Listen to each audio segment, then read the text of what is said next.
Bismillahirrahmanirrahim. Assalamualaikum warahmatullahi wabarakatuh. Bismillahirrahmanirrahim. Alhamdulillahirrabbilalamin. Wabihi nasta'in ala umurid dunya waddin. Wassalatu wassalamu ala ashrafil anbiya'i wal mursalin Sayyidina Muhammadin wa ala alihi wa sahbihi ajma'in, amma ba'du. Pertama, marilah kita panjatkan puji syukur kehadirat Allah Subhanahu wa Ta'ala karena berkat rahmatnya sehingga kita pada hari ini bisa melakukan pembelajaran daring lagi. Sholawat dan salam tetap tercurahkan kehadiran baginda kita Nabi Muhammad Sallallahu Alaihi Wasallam. Anak-anakku, siswa-siswi SMK Wahid Hasim, bertemu kembali dengan Bu Mila pada pembelajaran yang minggu ke-7 ini. Hari ini untuk pembelajaran kita akan membahas tentang, minggu kemarin kita sudah membahas tentang teknik penulisan gelar pada sarjana maupun diploma. Hari ini pembahasannya tetap sama terkait tentang perguruan tinggi, namun hari ini kita membahas tentang studi yang ada pada program diploma dan sarjana. Pertama yang akan kita bahas adalah program studi yang ada di diploma.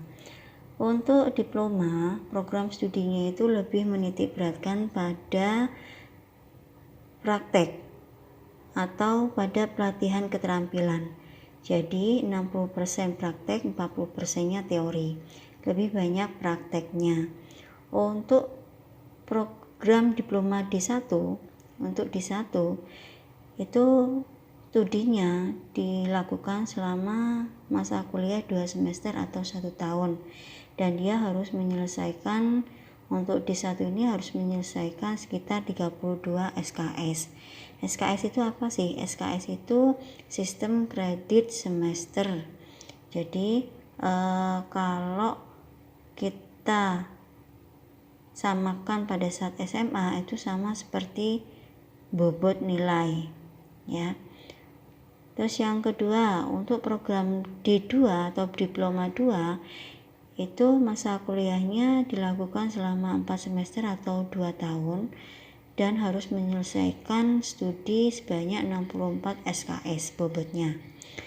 Selanjutnya untuk D3 itu diwajibkan menempuh masa kuliah selama 6 semester atau 3 tahun dan menyelesaikan sekitar 112 SKS. Terakhir, untuk diploma itu masa kuliahnya 8 semester atau 4 tahun dan menyelesaikan studi sebanyak 144 SKS. Begitu juga untuk yang di tingkat gelar sarjana itu sama seperti yang di studi diploma. Selanjutnya adalah biaya kuliah. Nanti kalian selama kuliah itu ada beberapa biaya yang harus kalian penuhi. Salah satunya adalah uang UKT atau SPP dan terakhir uang gedung. Pertama yang akan saya bahas adalah tentang biaya kuliah untuk UKT. Biaya kuliah setiap perguruan tinggi itu berbeda-beda, tergantung dari kebijakan masing-masing perguruan tinggi. Untuk biaya semester atau UKT singkatan dari uang kuliah tunggal, itu hampir sama saat kita bayar SPP di waktu SMA. Hanya saja untuk SPP-nya masa kuliah mahasiswa itu dikeluarkan 6 bulan sekali, tidak tiap bulan. Untuk pembayaran UKT itu terbagi menjadi 6 kategori. Dari tiap-tiap kategori itu memiliki kebijakan yang berbeda. Untuk UKT kelompok 1 itu diperuntukkan bagi orang tua yang memiliki penghasilan sangat rendah, sehingga nanti UKT-nya sangat ringan, mulai dari 0 sampai 500.000 per semester. UKT kelompok 2 itu diperuntukkan bagi orang tua yang memiliki penghasilan cukup rendah, sehingga UKT-nya nanti rata-rata antara 500.000 sampai 2 juta per semester. UKT kelompok 3 itu diperuntukkan bagi orang tua yang memiliki penghasilan sedang, ya. Bisa yang memiliki pekerjaan sebagai PNS atau yang lainnya.